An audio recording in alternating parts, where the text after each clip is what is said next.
Bienvenidos. Bienvenidos. Bienvenidos. Bienvenidos al Descaro.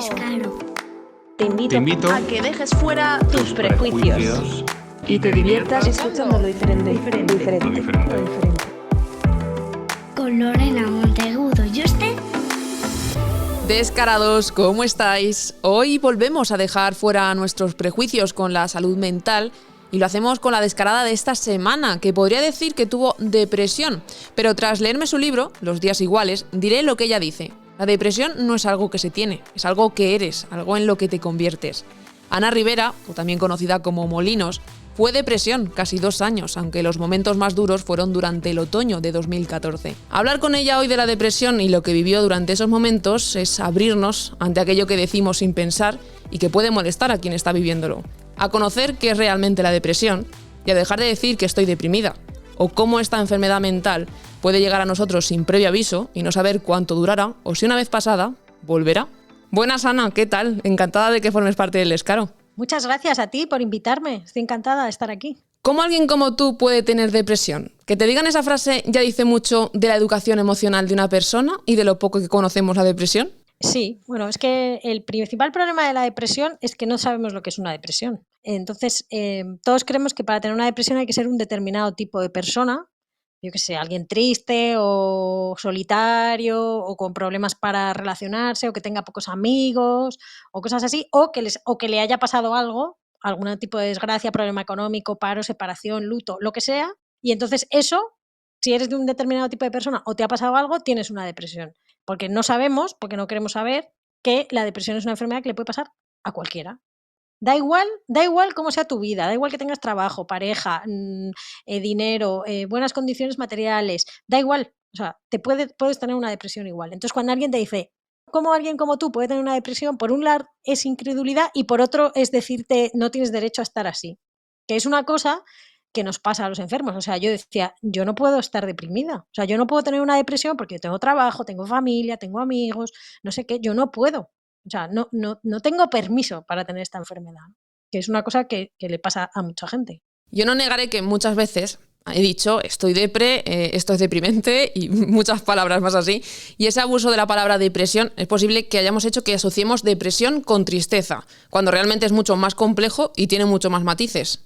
A ver, es que todos, o sea, yo desde que me pasó a mí y tal, mi familia y mis amigos ya no lo dicen porque ya saben que yo se lo he dicho, pero es que es una palabra que hemos completamente banalizado, ¿no? Porque es en plan, qué depresión volver al trabajo el lunes, qué depresión esta cena, joder, qué depresión está lloviendo y tal. Y entonces, cuando tú de verdad tienes una depresión, que es una enfermedad más grande que tu vida, o sea, que te da un sufrimiento, es que no se puede escribir con palabras, cuando tú dices tienes una depresión, te parece que decir eso se queda muy pequeño, ¿no? Porque es que estar deprimido va muchísimo más allá de estar triste. Cuando uno está triste, puede escapar de su tristeza. En los momentos más terribles de tristeza, en los lutos más horribles, yo, por ejemplo, hablo de mío personal, cuando se murió mi padre de repente, cuando yo era joven, o cuando me divorcié, que son cosas tristes que te ocurren en la vida, tú estás muy triste, pero si te llama un amigo, si ves una peli, si te pones a leer, puedes distraerte. De una depresión, del sufrimiento y el dolor que supone una depresión, no tienes escapatoria a las 24 horas del día y por eso es tan terrible y por eso la gente llega a un nivel de desesperación como para suicidarse. Nadie se suicida por tristeza, ¿vale? Entonces, la depresión es muchísimo más que estar triste. Sí, hay que hayamos también hecho de las enfermedades como batallas, como guerras, de tienes que ser fuerte. ¿Por qué nos empeñamos en decir eso si luego la realidad es que muchas enfermedades como la depresión no depende de que tú luches contra ello? Bueno, pues porque la gente no quiere verlo. Porque ver a un familiar tuyo o a un amigo tuyo con una depresión grave es terrorífico. Entonces, antes de que sea muy grave, cuando tú ves a alguien ahí, y eso me lo ha dicho a mí, mi familia, mi madre, mis hermanos, mis amigos, al principio del todo, que me quieren mucho. O sea, que la gente no te lo dice por maldad, ¿no? Es en plan, pero anímate, no te reconcentres, lo que tienes que hacer es salir, tal, no sé qué, y tú no tienes fuerzas para nada. O sea, tú te levantas por la mañana, bueno, ojalá fuera por la mañana, tú te despiertas a las 4 de la mañana con un ataque de ansiedad que crees que no vas a llegar al amanecer y todas tus fuerzas vitales están en convencerte a ti misma de que te tienes que levantar y pasar este resto del día. y no tienes fuerzas para nada. Pero los que están a tu alrededor te dicen anímate y no sé qué porque no quieren ver esa destrucción interior que tienes, ¿no? O sea, no lo hacen por maldad, sino por miedo. Pero que realmente tú no tienes fuerzas para nada. O sea, es que yo lo intenté contar en el libro, lo intento contar siempre que la gente me pregunta, el nivel de desesperación y de dolor interno que se siente es tan abrumador que es que, o sea, yo cosas como ponerme los calcetines me costaba la vida. Entonces, no tienes fuerzas para nada y tienes que hacer un esfuerzo sobrehumano de voluntad para levantarte. Bueno, yo tuve que dejar de trabajar casi 15 meses, pero levantarme, comer, ocuparme de mis hijas. O sea, yo si alguien hubiera venido y me hubiera dicho, nos vamos a llevar a tus hijas hasta que estés bien, hubiera dicho que sí. Si hubiera sabido que ellas no se iban a dar cuenta, ¿vale? Pero, Sí. y entonces como no tenía fuerzas, todas mis fuerzas vitales estaban para que ellas no se dieran cuenta. Entonces yo me levantaba con ellas, desayunaban, las mandaba al colegio y cuando se iban al colegio me metía en la cama. Me metía en la cama hasta que ellas volvían. Media hora antes para que no me vieran. Y solo ese esfuerzo ya me había agotado para todo el día. Entonces no tienes fuerzas para nada. La depresión, la verdad que hace que genera mucho miedo, como dices, ¿no? Tanto a la familia que ve quién está deprimido, como la sociedad en general ha generado un miedo, un tabú con esa depresión que hace que una persona no sepa qué hacer cuando la tiene, cómo decirlo o a dónde dirigirse. Bueno, porque es que la depresión, si fuera una enfermedad que te levantaras por la mañana y de repente tuvieras el cuerpo lleno de pupas, irías corriendo al médico porque dirías me pasa algo. El problema de la depresión es que uno no se levanta una mañana y está desesperado y ansioso que se muere y con ganas de morirse, sino que es una cosa que va poco a poco, ¿no? Yo en mi caso dejé de hablar, que yo soy una persona que habla mucho, dejé de hablar, dejé de dormir, dejé de comer. Poco a poco me fui como metiendo ahí en mi concha, no quería ver a nadie, no quería hablar con nadie, tenía ataques de pánico, ataques de ansiedad y tal, pero al principio de esa etapa, cuando empiezas a no comer, a no dormir, a no querer relacionarte, pues ¿qué piensas? Que estás de bajón, que estás muy estresado por el trabajo, que yo qué sé, que estás preocupado, que es una mala racha, ¿no? No, o sea, porque estés un día sin dormir no piensas que tienes una depresión, lógicamente. Entonces te vas metiendo ahí poco a poco, a eso se suma el cómo voy a tener yo una depresión si tengo trabajo, tengo familia, tengo amigos, tal. Yo no puedo tener una depresión porque yo no soy ese tipo de persona. Y entonces, para cuando ya estás metido ahí en el pozo, contarlo es muy duro. Y luego porque, claro, te enfrentas al, no hombre, no, lo que tienes que hacer es, esto no te pasa nada, si esto nos pasa a todos. O, bueno, ya será menos, anda, venga, tal. Entonces, uno cuando lo cuenta encuentra mucha incomprensión. No necesariamente hecha mala fe, pero es una incomprensión que viene del desconocimiento absoluto y luego, entonces para cuando ya la depresión se te sale por los ojos, yo siempre digo lo mismo, cuando ya, además la depresión es una enfermedad que tú, con ese mínimo de fuerza de voluntad que te comentaba antes, tú puedes estar hecho una piltrafa en tu casa y decir, bueno, ahora voy a salir de casa y voy a aguantar el tirón. Y aguantar el tirón 6 horas, 8 las que estés fuera de casa y luego volver y tal. Y eso lo puedes mantener mucho tiempo. Bueno, mucho tiempo, bastante.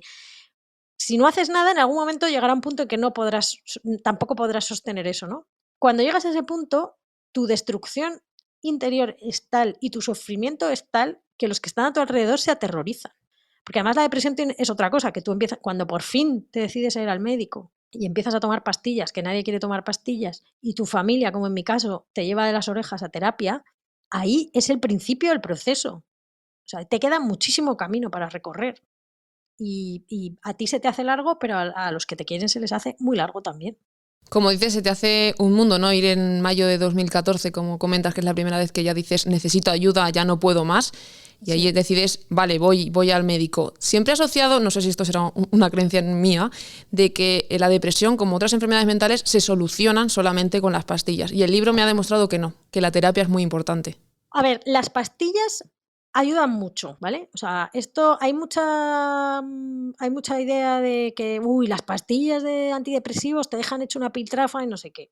Cuando uno empieza un tratamiento con pastillas antidepresivos, lo primero que tiene que saber es que los antidepresivos tardan en hacer efecto. O sea, esto no es un paracetamol o un ibuprofeno que de la noche a la mañana te lo tomas y te han curado. Tardan en hacer efecto entre 4 semanas, 3 semanas, 6 semanas, una cosa así. O sea que empiezas a tomarlas y no te hacen efecto Si acaso tienes como efectos secundarios que de repente notas como que tienes la cabeza botargada, estás muy cansado, no sé qué, y entonces dices, pues es que estoy peor. O sea, el médico te las ha recetado por algo y en algún momento esas pastillas consiguen elevar tu equilibrio químico y llegas a un punto en el que por lo menos duermes y por lo menos no tienes ansiedad. Y conseguir dormir y conseguir no tener una ansiedad galopante todo el día te permite llegar a un punto de por lo menos no seguir hundiéndote, ¿no? Llegas como, has estado hundiéndote y cuando empiezas a tomar medicación vas en plano. No quiere decir que empieces a subir, pero por lo menos ya no te hundes más. Para subir desde ahí necesitas ir a terapia, claro que sí. Y yo era la primera persona que no quería ir a terapia. O sea, yo la primera vez que fui a mi terapeuta, llegué, estuve llorando 45 minutos y lo siguiente que le dije es, yo no me creo tu magia. O sea, ese es mi nivel de confianza en la terapia. No era muy alto, ¿no? Pero bueno. Luego he sabido, porque he dado clases en facultades y tal, que soy algo así, que lo que yo era se conoce como paciente reactivo, ¿no? Un paciente que... Pero bueno, yo fui porque es que dije, tengo que probar esto o me muero. Entonces... Pero bueno. Pero sí, la terapia ayuda.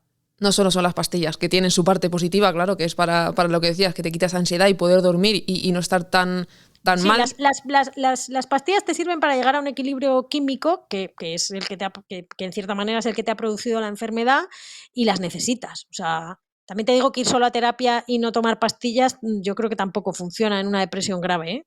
O sea, sí, al final es un equilibrio entre ambas. Es un equilibrio entre ambas, exactamente. Y la medicación de la depresión también hay que, si alguien no lo sabe, hay que tomarla 1 año.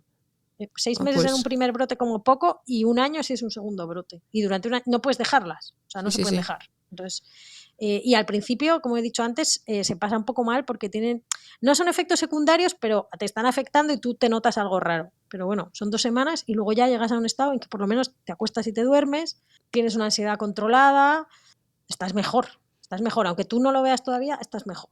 Como decías antes, ¿no? El día a día, lo ordinario, se te hacía un mundo, como por ejemplo ponerte los calcetines, que decías antes, pero hubo momentos, como la escritura, que la mantenías. Aunque te costaba, tú seguías haciéndolo porque también te habías apuntado a un curso. ¿Por qué hacías? ¿Por qué escribías? Pues mira, es una cosa que me he preguntado muchas veces, porque me parecía que si dejaba de leer y de escribir, que son 2 cosas que me gustan mucho, me iba a soltar tanto de mi vida.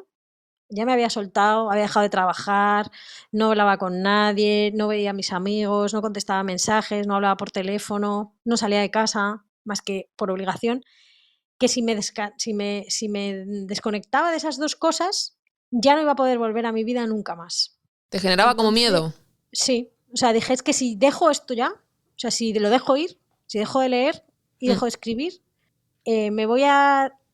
No sé, fue como, ahora que lo estoy pensando, fue como si suelto esto, que es como lo último que me queda del barco que era mi vida, ya no voy a poder volver a recuperarlo, ¿no? Entonces me costaba la vida, ¿eh? O sea, pero es verdad que una vez que terminaba y escribía, vamos a ver que la gente tampoco creía que estoy escribiendo el Quijote, ¿no? Que escribía post en mi blog que la gente dirá, tía, pues para escribir esta chorrada, bueno, pues era una chorrada, pero, o los deberes del curso este que me había apuntado, una vez que la había terminado, tenía un pequeño momento de triunfo, ¿no? Una pequeña alegría en el sufrimiento continuo que eran los días. En esos días tan malos aparecieron personas enormes, ¿no? Amigos, como es Juan, que le dedicas incluso un capítulo que te saca de vacaciones cuando tú peor estabas en agosto, y también en enero tu hermano, que estabais los dos ahí convalecientes, pero fueron 2 momentos que hicieron de esa depresión, pues bueno, esos momentos de puntos de inflexión, tal vez. Bueno, sí, vamos a ver. Mi amigo Juan, que es mi mejor amigo desde que teníamos 8 años, estuvo ahí conmigo todo el tiempo, a todas horas, todo lo que pudo. Y luego cuando escribí el libro, fue la primera persona a la que se lo di a leer y él no sabía que había un capítulo dedicado a él ni nada. Él, que había estado conmigo todo ese tiempo, cuando leyó el libro, me acuerdo perfectamente que nos íbamos de viaje a Edimburgo y estábamos en el aeropuerto. Él no llora nunca y le miré y estaba llorando y me dijo, es que llega mi capítulo, dice, alucino, pero es que además estoy leyendo algo que yo estaba ahí contigo y cuando ahora te leo contarlo, veo que no era consciente del sufrimiento que tenías, ¿no? Entonces él me hizo mucha compañía. Y mi hermano Borja también, que se puso enfermo el pobre, pues nos hacíamos compañía, ¿no? Éramos ahí como unos viejecitos paseando. Tuvo esos momentos, sí, ¿ves? Esos momentos con ellos los recuerdo como, no los recuerdo como felices, pero los recuerdo como momentos tranquilos, ¿no? Sin ansiedad, sabiendo que estaba como a salvo, como calma, ¿no? Así los recuerdo esos momentos con ellos. Y también comentas que hay momentos que, como decíamos, lo ordinario se te hacía un mundo, pero lo extraordinario como fue ir a hacer una conferencia a Cuenca, ¿eso lo pudiste hacer? Mira, eso lo he pensado un millón de veces, no sé cómo fui capaz de hacer eso. O sea, no lo entiendo. Yo creo que fue porque soy muy responsable, entonces me había comprometido y dije, esto tengo que hacerlo. Pero ahora mismo no sé cómo fui capaz de hacerlo. No lo sé, porque eso fue como en octubre o noviembre de 2014. Yo en septiembre había ido al médico en mayo, pero en septiembre fue un cataclismo. O sea, en septiembre no me podía levantar. O sea, no me podía levantar de la cama, no podía hablar, tuve que volver al médico y no tuve que venir mi madre conmigo porque yo no podía hablar. O sea, ese era el nivel en el que estaba. Me cambiaron la medicación, me subieron la medicación, ahí fue cuando empecé la terapia y yo decía, pero es que yo no puedo ir a hacer esto. O sea, yo no puedo ir. ¿Cómo lo hice? No lo sé. Sé perfectamente porque me acuerdo que la noche anterior a esa charla no dormí y dije, bueno, yo no sé qué va a ser esto.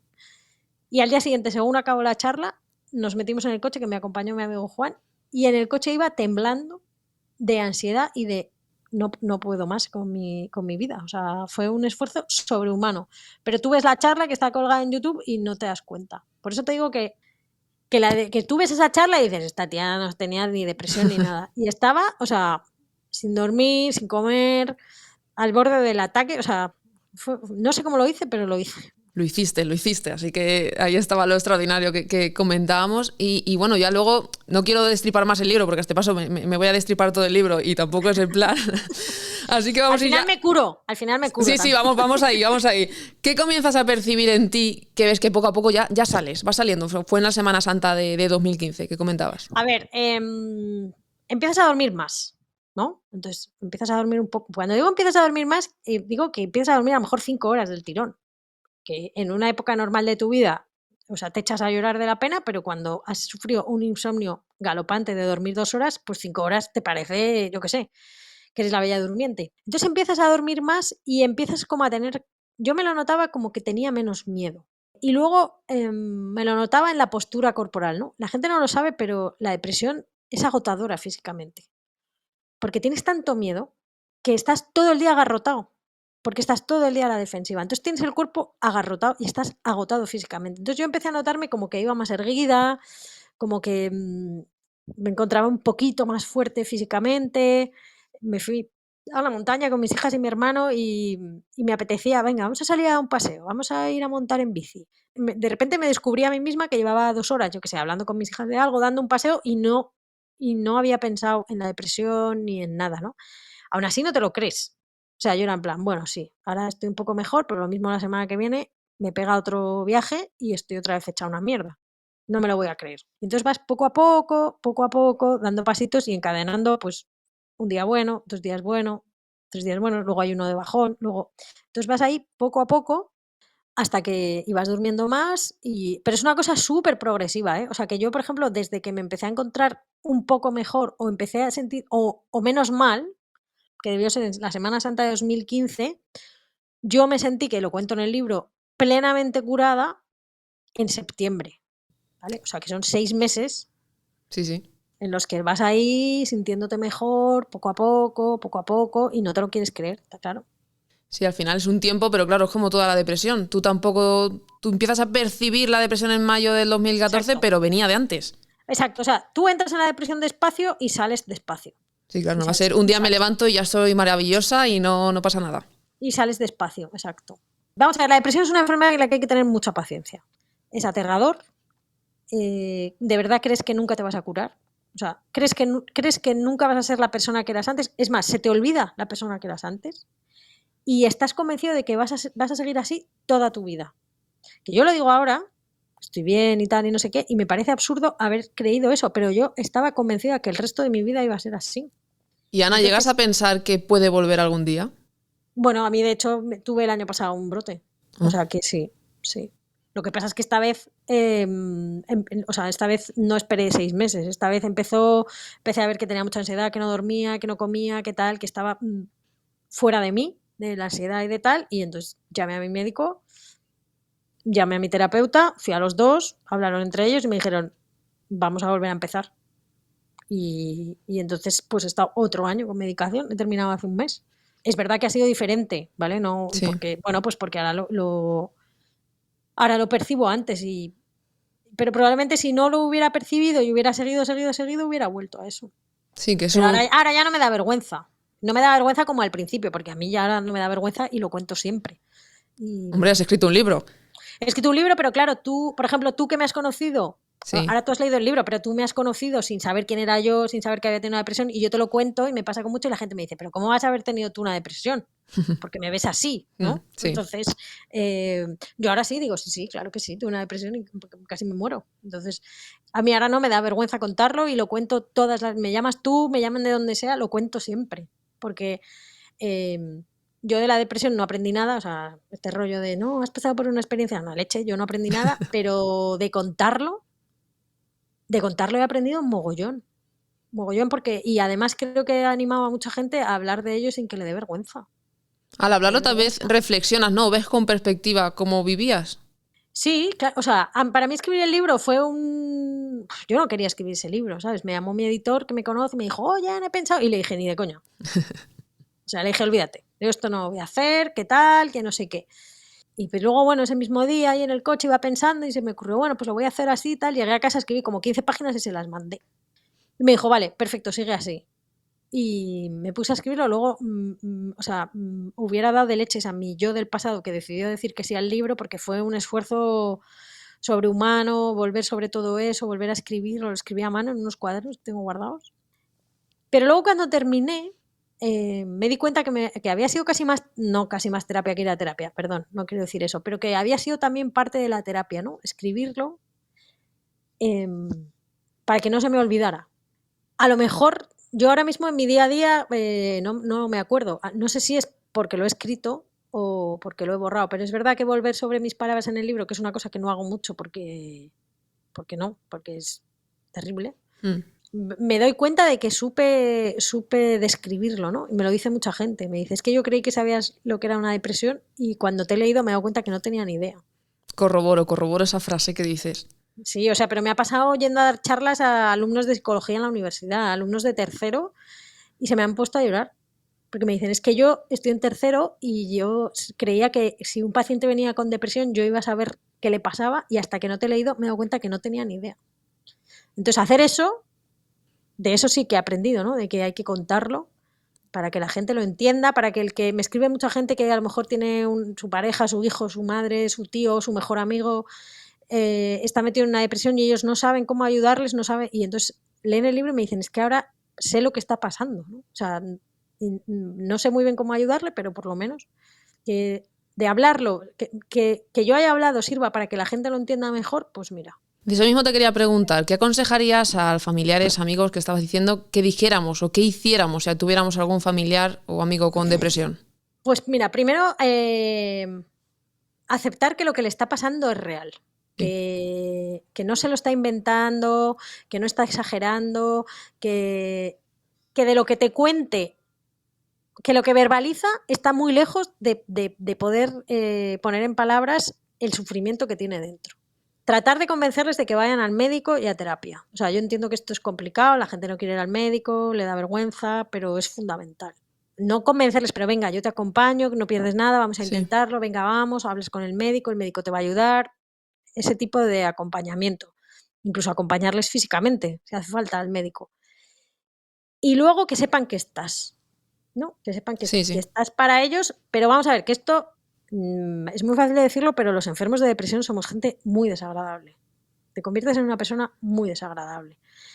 Entonces, quieres estar solo, quieres que te dejen en paz.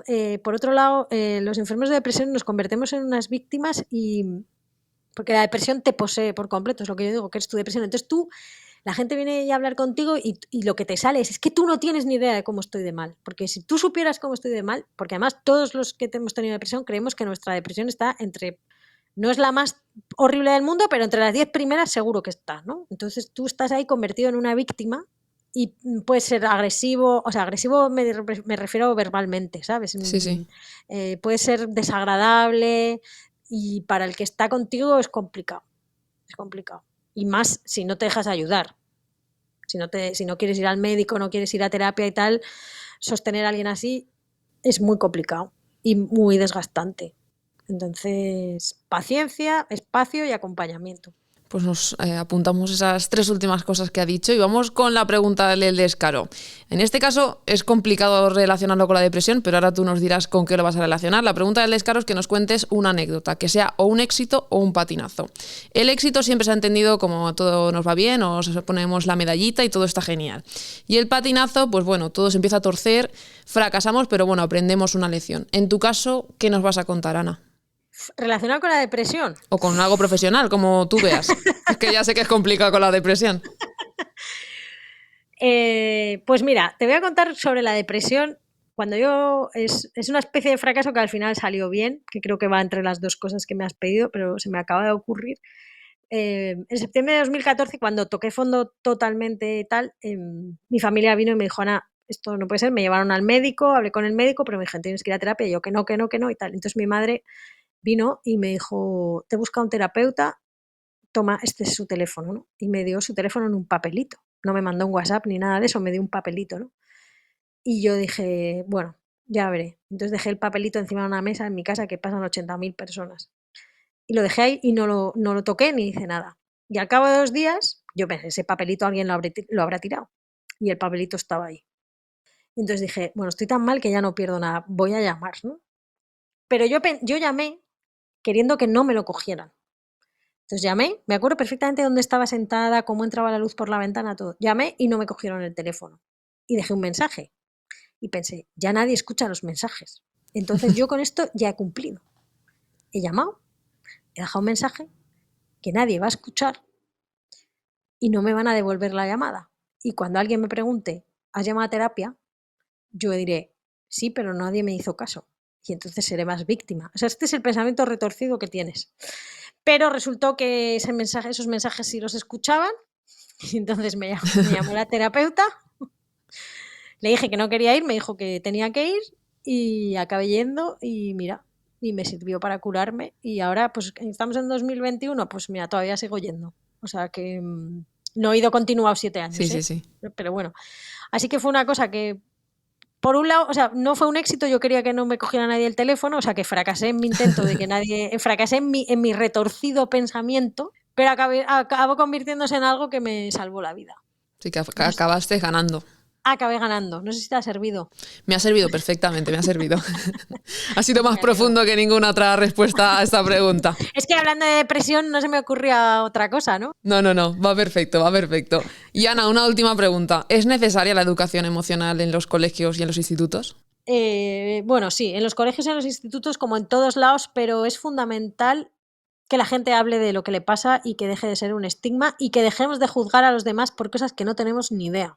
La educación emocional y el respeto emocional. Yo hablaría más del respeto emocional hacia las enfermedades mentales. Pues nos quedamos con eso, con el respeto emocional, con la educación emocional, con tu libro, Los días iguales. Y muchísimas gracias, Ana, o Molinos, que no te he dicho Molinos, pero también te llaman Molina, por haber estado en el descaro. Y bueno, has hablado muy claro de la depresión y al final todos sabremos y tendremos una información más clara de qué es esto de la depresión. Muchas gracias, Ana. Nada, muchas gracias a ti. Descarados y descaradas. Si queréis leeros el libro de Ana Rivera, Los días iguales, podéis haceros con él a través de la página web de la editorial Next Door Publishers y también podéis verla en YouTube, en la charla TED de Ciutat Bella de Valencia, con el título ¿Cómo alguien como tú puede tener una depresión? Hasta la próxima semana.